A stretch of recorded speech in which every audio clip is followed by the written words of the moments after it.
Hey everyone, this is Mason, and you're listening to HerbRally. This episode is a clip from my Herbalist Hour interview with Katja Swift and Midura from CommonWealth Holistic Herbalism, and they are currently running a sale on all of their online classes. You can get 20% off any of their classes by using coupon code LAVENDER at checkout. To learn more and register, simply click on the link at the tippy top of today's podcast show notes. This sale will end at the end of July 2024, so if you've been mulling over taking a class with Katja and Rin, now is the time to register. They've got super short and inexpensive classes all the way to full-on clinical herbal mentorship courses. So I highly recommend you check them out by clicking on the link at the top of today's podcast show notes. Sale ends July 31st, 2024, and don't forget to use coupon code LAVENDER at checkout to save 20% on all of their courses. That's coupon code LAVENDER. And last but not least, if you've been enjoying the podcast, pretty please leave us some sort of written review in Apple Podcasts, Spotify, or wherever you happen to listen. We always enjoy reading them, and it always brings a smile to my face. We really appreciate it. All right, enough of my yammering. Enjoy today's episode with Katja and Rin, and I'll talk to you very, very soon.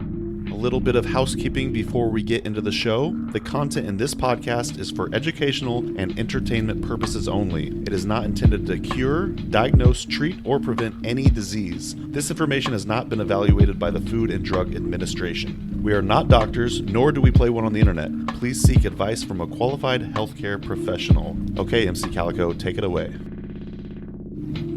Yeah.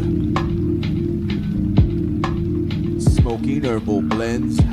We need some Mullen and some Kush, my brethren. While listening to HerbRally podcast again.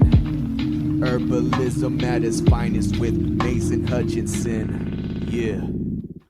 Katja, you also mentioned taking an herb, maybe I think you said Schisandra by tincture, and you might not notice the physiological effects going on in your body. I just wanted to bring up, I've been taking St. John's wort tincture as a recommendation to me for I want to say several months now, and people are like, "Oh, how does that make you feel?" And I have to be honest with them. I'm like, I don't actually notice anything, but I have to presume something's going on there. I mean, I know that there's lots of studies out there with St. John's wort and whatnot, but maybe I am feeling a little brighter these days, less gloomy days. But I don't know if you have anything to add on to that. But I mean, it's hard to say. Yes, I feel that the liver enzyme concentration has inflated by approximately 2.5%. You know, like whatever. It's really hard to feel that, but you might feel that like you're processing things better if you're a person who drinks caffeine.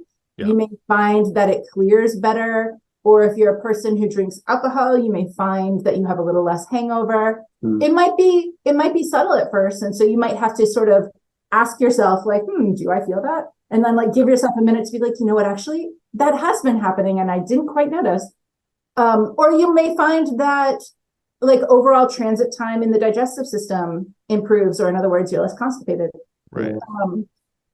Right. And you might not attribute that directly to St. John's wort, especially if you're thinking about St. John's wort in neurological terms. Yeah. The digestive system and the emotional nervous system are so tightly twined. And if you think about, like, to not be too delicate about it, if you just think about constipation, physically it's quite uncomfortable. Emotionally, it's a thing, and those two things are connected. And so like if you think about St. John's wort's emotional effects directly in terms of the digestive effects, and you're like, you know, I am a little less constipated and also a little less emotionally constipated, you know.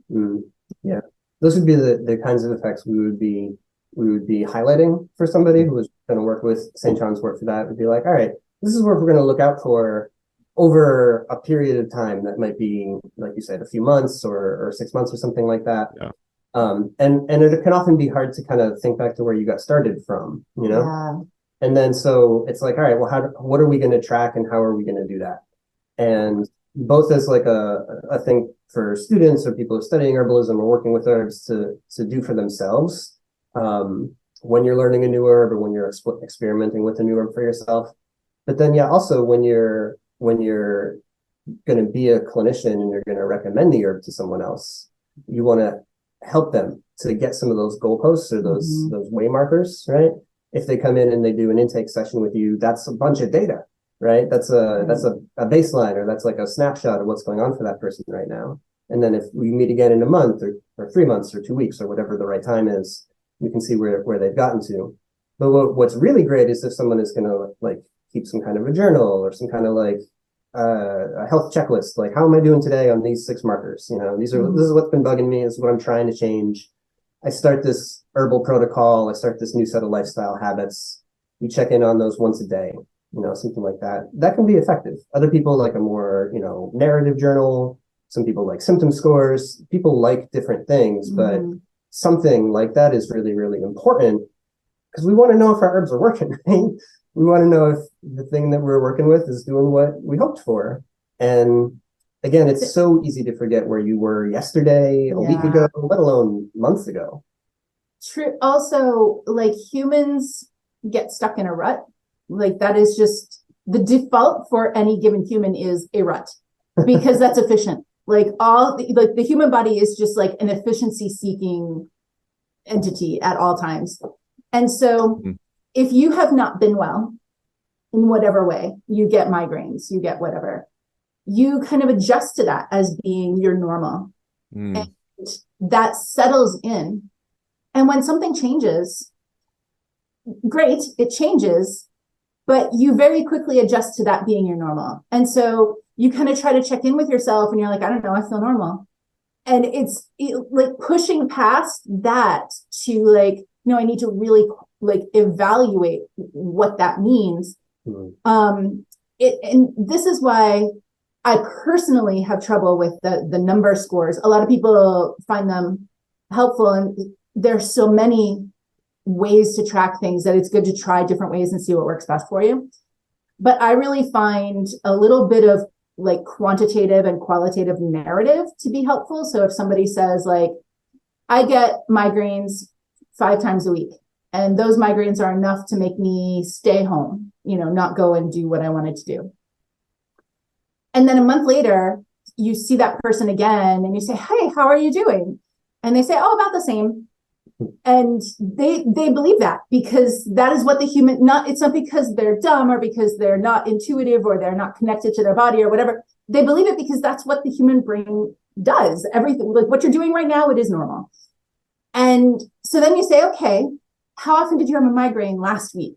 Oh, I had 1. Great. The last time I saw you, it was 5 a week, and now we're down to 1. This is fantastic. And that's usually when it clicks like, oh my goodness, you're right. I did have 5 a week before. Right. And so whatever method allows you for yourself as you are experimenting or as you're working with others to track that kind of information, help other people track that kind of information. And it's okay to do it on your phone. It's absolutely okay. They make apps that help you really quickly assess, did I or did I not have a headache today or whatever. That's cool. Yeah.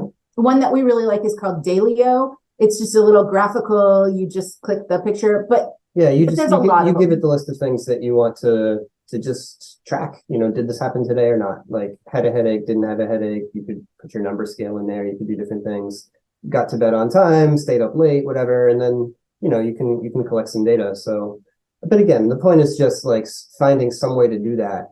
That can make a big difference. You know, and sometimes people will be uncertain about if the herbs are working or if the thing that they're buying is worth the expense or whatever else. So or the trouble. So if we can help somebody to sort that through, then we can serve them in many ways. You know, like not all the work we do for clients is choosing herbs that are going to match their dosha or anything like that.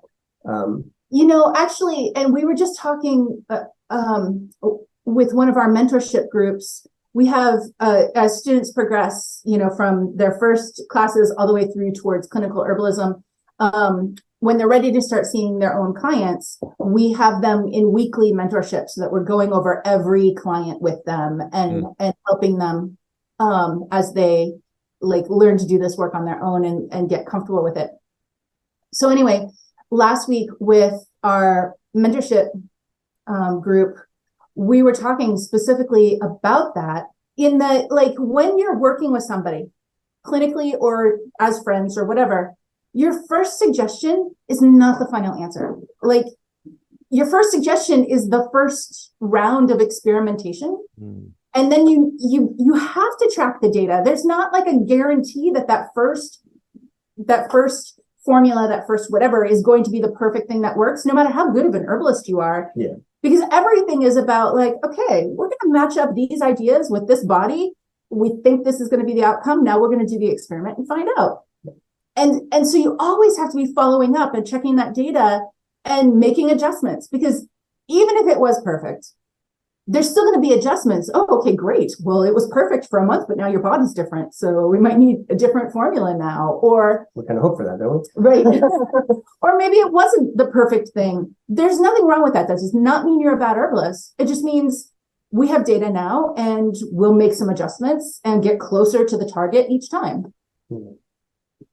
So much good stuff there. I want to say, as far as the St. John's wort stuff goes, versus I had a linden infusion the other day, and I noticed the physiological effect immediately. Like it's just so crazy to feel like immediately brightened and like my mood lifted. And, you know, I always joke that I'm going to get these knuckle rocker tattoos that say herbs work on them, even though it doesn't quite fit. But like, it's moments like those where I'm like, shit, herbs really do work. And I'm sitting here, you know, taking St. John's wort tincture every single day for months on end without actually feeling it. But, you know, based on how you chatted about that, Katja, looking back, I'm like, you know, I have had, say, less certain spells over the past few months and whatnot. And like you said, it's like, what is your normal? You have to like compare it to when you first started the program then versus now. But Totally. Yeah.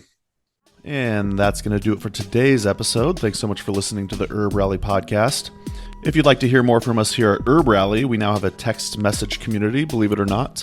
Basically, it's just updates from us. We send about 1 to 7 texts per week, notifying you about new events, videos, courses, podcasts. You get the idea. It's pretty much like our email newsletter, just in text form. So if you'd like to receive text messages from HerbRally, just text JOIN, that's JOIN, to the number 541-256-2895. Again, that's JOIN to number 541-256-2895. And to stop receiving texts, that's easy too. Just text STOP to the same number. It'll opt you out immediately. Okay, thanks again for listening. Have a great rest of your day.